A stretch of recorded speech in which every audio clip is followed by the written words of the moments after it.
It was early evening when he appeared at the garage door with his usual carefree smile and the motorcycle keys spinning in his fingers. "I was thinking," he said, leaning against the doorframe, "how about we do something different this weekend?" I looked up from the motorcycle seat I was cleaning and replied, "Curious. Different how?" "A trip. Just the two of us. On the motorcycle. 3 days away from here. I was thinking about that tourist town in the mountains, remember? Fresh air, good roads, waterfalls, trails, and no one to bother us." My heart raced, but I tried to sound calm. "Just the two of us?" He smiled slightly, in that way of his that mixes teasing and naturalness.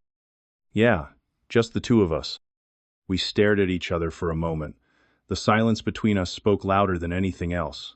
I knew that proposal was loaded with something more. "I need to check with Mia," I said, trying not to show what it all stirred in me. "See if she has anything planned for this weekend." He nodded slowly, still smiling, his eyes fixed on mine. "Sure. Check with her and let me know. I just wanted to spend some time with you." His voice was calm, but full of meaning. That last sentence kept hammering in my head. Spend some time with you. It seemed simple, but it wasn't. I nodded, swallowed hard, and tried to hide the confusion that was starting to build up inside me again. "I'll let you know," I replied, looking back at the motorcycle as an excuse to look away. But the mood between us had already changed. And deep down, I think we both knew exactly what we were saying even without saying it. Attention. This is part 2 of the story. Part 1 is in the comments. That same night, I waited for the right moment and mentioned the trip to Mia. I told her that the group wasn't going, but that Max wanted to keep the trip just the two of us, as a way to enjoy the weekend. She looked at me with some doubt in her eyes, but ended up responding. "If it's just a trip, sure." I gave her a slight smile and responded automatically, trying to sound natural. "Of course, honey. What else could it be?" She was silent for a few seconds. She didn't say anything. She just went back to folding the clothes, as if she accepted, but without being completely convinced. That kept hammering in my head. The next morning, I found Max near the gate, messing with his motorcycle. I approached him slowly and said, "I talked to Mia. Everything's fine. She let you go." He looked up, and a smile spread across his face, light but full of meaning. "Oh, that's great. It'll be nice to spend this time alone with you." I raised an eyebrow, teasing him slightly. "Oh yeah? Why?" He smiled, with that direct look that seemed to pierce through any defense. "You know why. I can't stop thinking about that day." My heart raced. The way he said it, calmly and confidently, made my mind immediately return to that moment under the tree. I smiled slightly, not quite sure how to respond, and said nothing. But inside, I already knew. That trip was going to affect me even more. Friday arrived. It was almost 2 in the afternoon when I finished packing my backpack. Mia was in her room, playing with her phone, a little distant. The atmosphere between us was still awkward since our conversation about the trip. When I approached her to say goodbye, she just looked up and asked, "Are you leaving already?" "Yes, we'll be back on Sunday night," I replied, trying to keep my tone light. She nodded without saying anything else. I approached her, gave her a light kiss on the cheek, and left. The hallway seemed quieter than usual. Max was in the living room, backpack already on his back and helmet in hand. Sitting on the arm of the sofa, he looked relaxed, as if he were just waiting for the right moment. When he saw me, he smiled that way. I already knew that smile that said more than he let show. "Ready?" he asked, getting up. "Ready." We walked side by side to the garage. The sound of engines filled the air when we started the bikes. And even without exchanging many words, the silence between us said it all. This trip would be different. As we left the neighborhood behind, the wind on my face and the open road seemed to free something inside me. But at the same time, the memory of his words, "I can't stop thinking about that day," hammered in my mind with every mile. It was just the two of us, and nothing between us seemed to have a way back. The road seemed to stretch endlessly ahead of us, surrounded by green fields, rolling hills, and that open blue sky that only appears after the rain. The wind blew hard against my helmet, making the adrenaline rush through my body, and bringing that smell of grass, gasoline, and Freedoma mixture that always made me feel light. Max rode ahead, always confident, his body aligned with the motorcycle with impressive naturalness. Every now and then he would look in the rearview mirror and wave his hand, as if to say, "Everything okay back there?" I would wave back, and we would continue in silence, each lost in our own thoughts. After almost 2 hours on the road, he slowed down and signaled with his hand. We stopped at a pull-off on the side of the road, where a small gravel trail began. On the other side, surrounded by low vegetation, was a dam. The water was calm, mirroring the clear sky and the clouds passing slowly by. We parked the bikes and walked to the water's edge. We stood there for a few minutes, in silence, watching the sun's reflection on the slight ripples on the surface. It was one of those places that no one pays attention to when they drive by, but standing there, it seemed as if it had been made to welcome us. "Beautiful, isn't it?" he said, his voice lower, almost respecting the silence of the place. "Amazing," I replied. "It feels like we've left everything behind, as if the world has been left behind."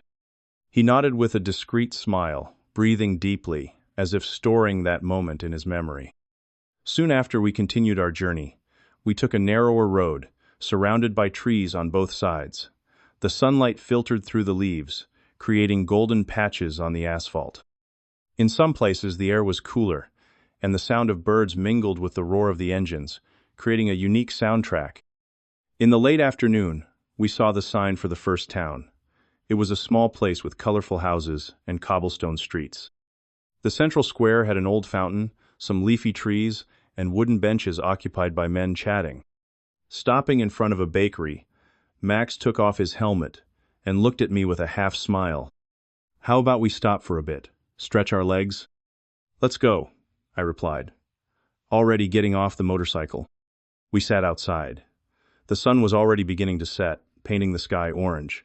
The atmosphere was light, almost too simple after everything that had been going on between us. But even in that tranquility, there was something in the air. It was as if the road was slowly bringing us closer together, not just physically, but in a silent way, as if everything was being prepared for something bigger. We left the city shortly after sunset. The sky was already beginning to darken, and the last orange streaks on the horizon mingled with dark blue tones, heralding the night. The road was now narrower, surrounded by woods and small hills.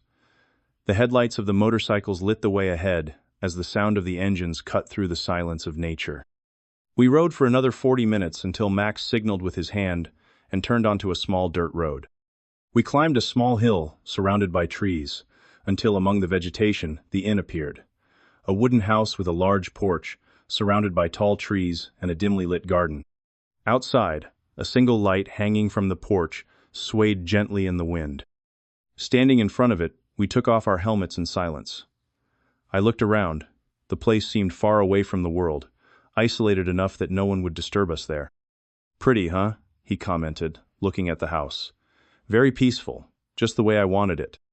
"Yeah," I replied, taking off my gloves. "It feels like we're in the middle of nowhere." He smiled and looked at me sideways, as if to say, "Exactly." We went inside. The reception area was simple, rustic, smelling of wood and an old fireplace. We got the key from a friendly old man who didn't seem to mind the late hour. Max thanked him, and we walked to the room, a detached cottage, separated from the main house by a small path lit by low lanterns. The room had a double bed, a stone fireplace, and a single window, with a white curtain swaying slowly. The silence was deep, broken only by the sound of crickets outside. "It'll be nice to rest here," he said, dropping his backpack in the corner. "Just peace." I nodded, taking off my jacket and feeling the warmth of the place contrast with the wind from the road. I stood there for a second, looking around. The smell of wood, the soft lighting, the isolation, everything seemed carefully chosen. He looked at me again. That look. And even without saying anything, I knew the night was just beginning.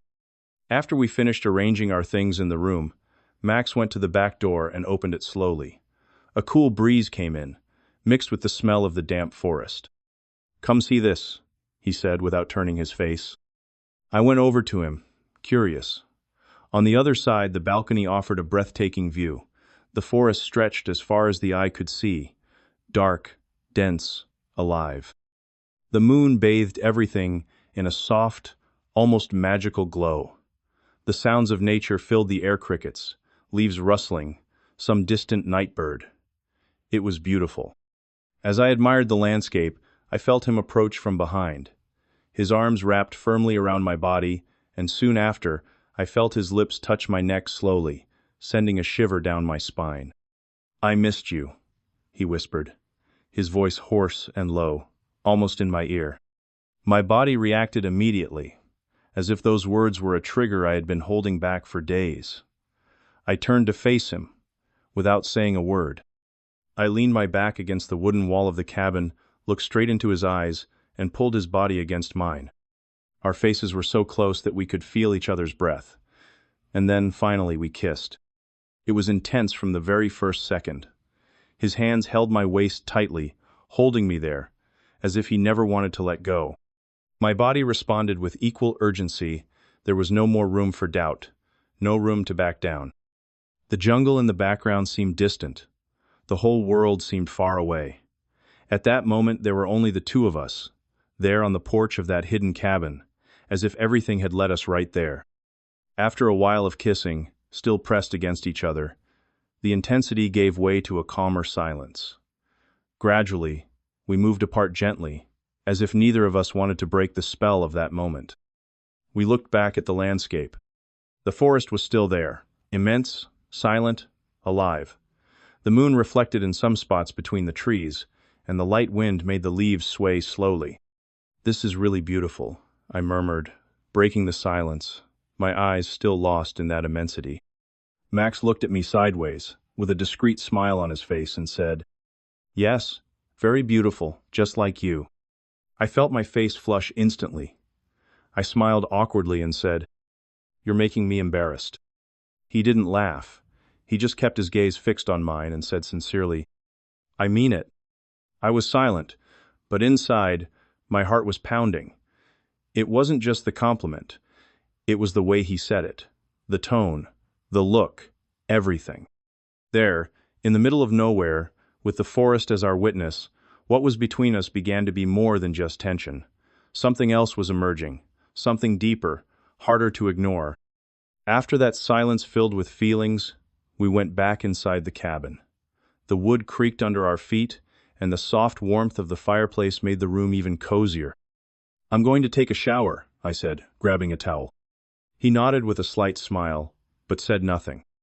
I went into the bathroom and let the hot water run over my body, trying to relax. But my mind was still out there, on that look, on that kiss. I began to soap myself slowly, my thoughts confused but intense at the same time. Suddenly, I heard the door open behind me. I turned slightly and saw Max entering calmly, unhurried, as if it were the most natural thing in the world. Our eyes met in the reflection of the foggy mirror. He didn't say anything. He just approached me. The water was still running when he touched me from behind, his hands sliding down my wet back. I turned slowly, still holding the soap in my hands, and then our bodies met again. We kissed right there, in the middle of the steam, our bodies wet and our breath quick.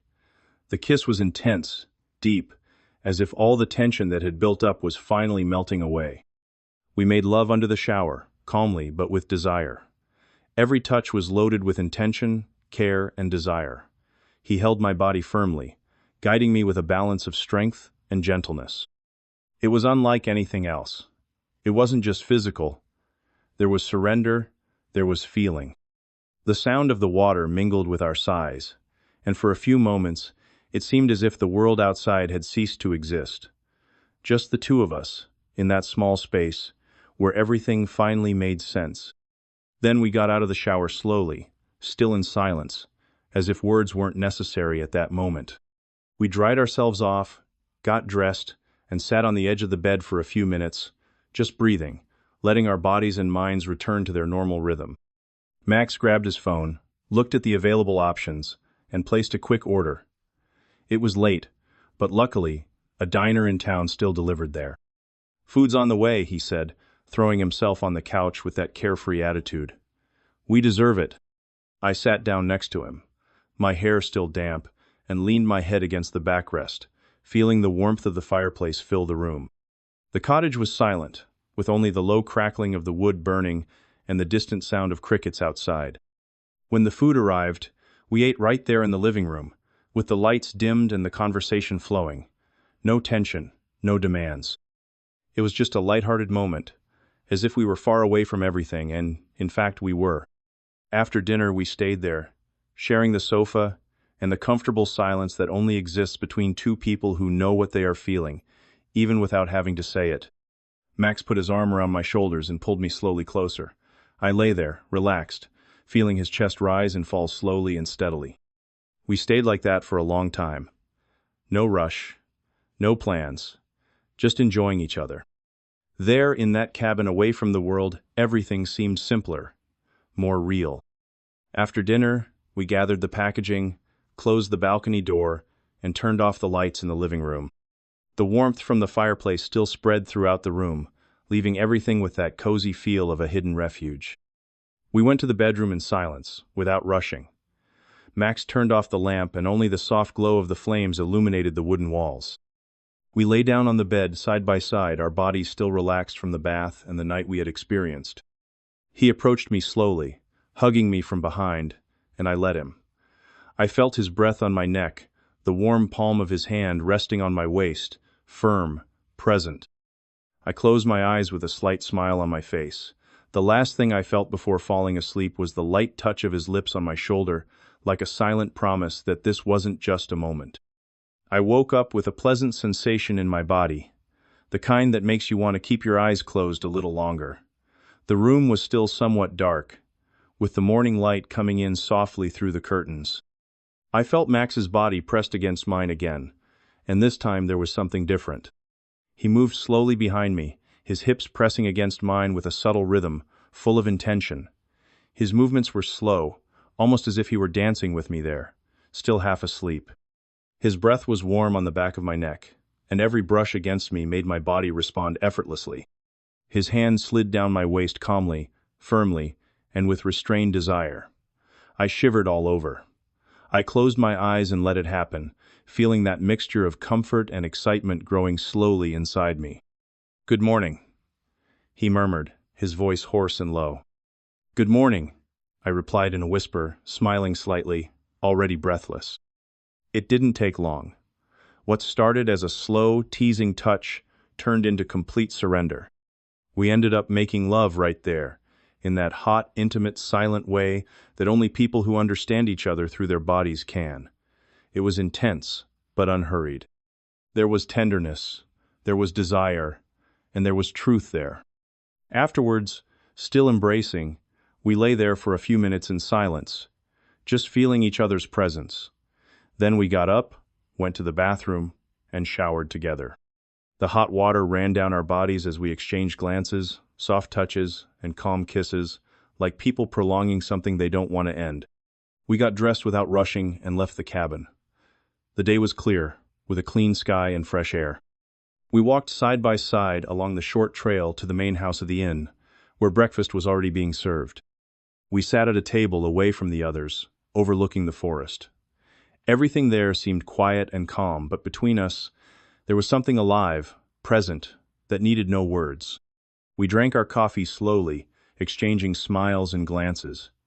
It was as if the world had shrunk in size, and all that mattered was right there, that morning, between us.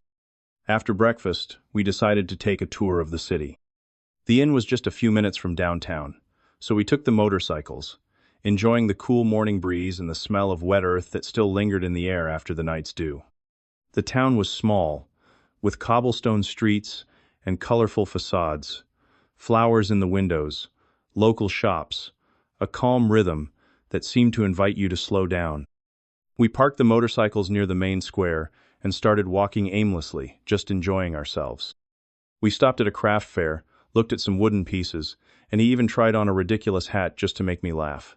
I laughed. It was easy to laugh with him. That's what he did to me. He made everything lighter. Then we continued walking among small shops and old houses until we found a short trail at the end of a small stone street that led to a wooden lookout point on top of a hill. We climbed up without saying much. And when we got there, the view was breathtaking. Mountains in the distance, the river cutting through the valley, and the sound of the city far away. A calm, almost magical setting. We stood there, side by side, leaning against the wooden wall, just looking. The silence was comfortable. I didn't need anything else. "It feels like another world here," I said. Max looked at the landscape, then at me. "Or maybe this is our world, when we're away from everything." Our eyes met. There was something in his eyes, a mixture of truth, desire, and a calmness that disarmed me. There, on that lookout, with the light breeze and the sun beginning to warm up, I realized that this trip was no longer just a vacation. It was something that was changing us inside.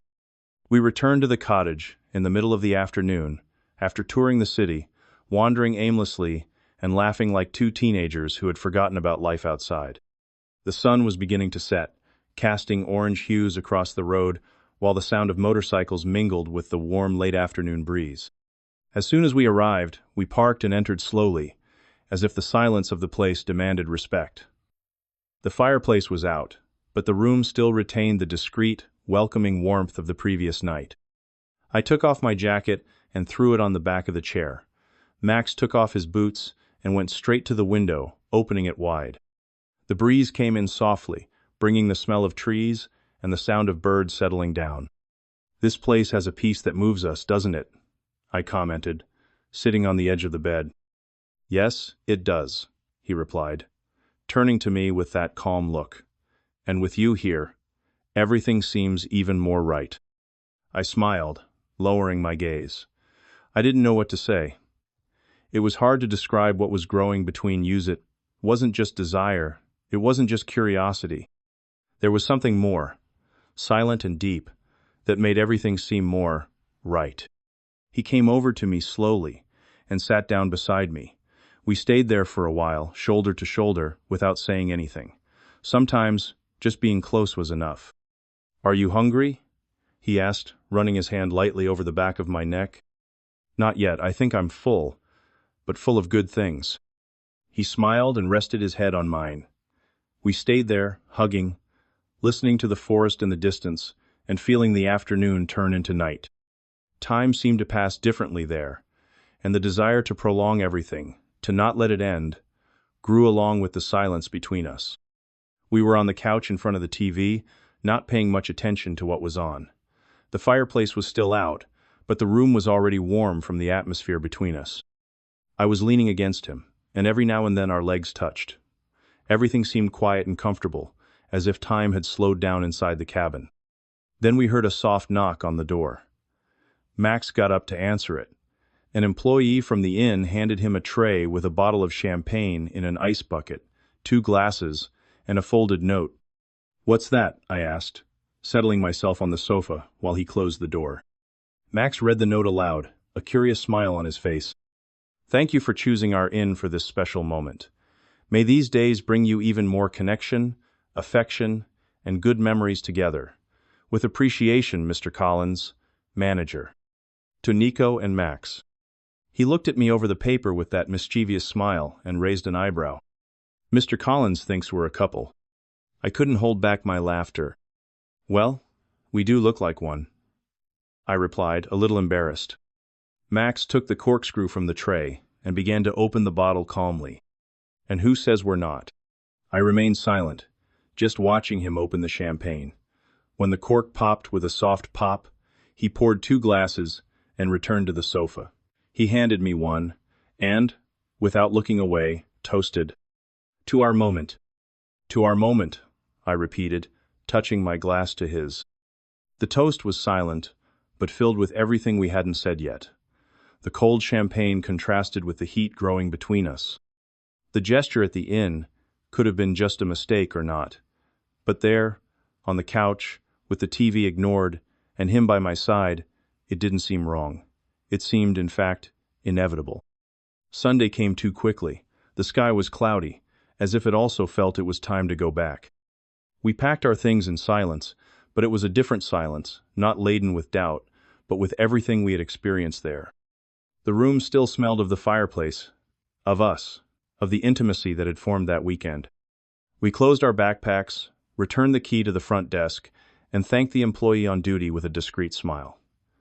Mr. Minazero Collins wasn't there, but the bottle of champagne was still a topic of conversation between us. We got on our motorcycles and left the inn slowly, as if saying goodbye not only to the place, but to what it meant to us. The road back was beautiful, peaceful, with the wind blowing hard against our helmets and the memories of the moments we had experienced spinning along with the wheels. We rode in silence for a long time, each absorbed in our own thoughts, until Max slowed down and signaled to stop. We pulled over onto a wide shoulder, overlooking a valley covered with trees. The gray sky gave the landscape a nostalgic tone. "Is everything okay?" I asked, taking off my helmet. He looked at me with that same calm smile and approached slowly. "Yeah, I just didn't want to leave without doing this." Before I could ask what it was, he pulled me by the waist and kissed me right there, in the middle of the road, our breath mingling with the sound of the wind. It was a calm, firm kiss, full of certainty, a kiss from someone who no longer wanted to hide anything. When we pulled apart, I smiled. "That was unexpected." "It was necessary," he replied. Serious, but with that sparkle in his eyes. We put our helmets back on and continued our journey. The way back didn't seem the same anymore. Everything seemed lighter, more certain. We returned home in love, without saying it out loud, but feeling it in every glance, every touch, every silence. The road no longer separated us, it only took us back to where everything was really going to begin. We arrived home in the late afternoon, tired from the road, but silent, that good kind of silence, full of things that don't need to be said. The weekend had been more than a trip. It was a turning point. Everything on the outside seemed the same, the house, the furniture, the everyday sounds. But inside, we both knew that something had changed, and it wasn't a small thing. The road took us far away, but it also brought us closer in a way we never imagined. Between laughter, glances, and gestures that once seemed impossible, something was born. Something that can't be denied. Now, every time our eyes meet, there is more than just memories. There is desire, there is longing, there is truth. Maybe this story ends here. Or maybe it's just beginning. If you like this story, subscribe to the channel, leave a like, and turn on the bell so you don't miss the next episodes. And if you want to hear the full, uncut version, with all the juicy details of this trip, the link is pinned in the comments. Kisses, and see you in the next story. With love, Nico.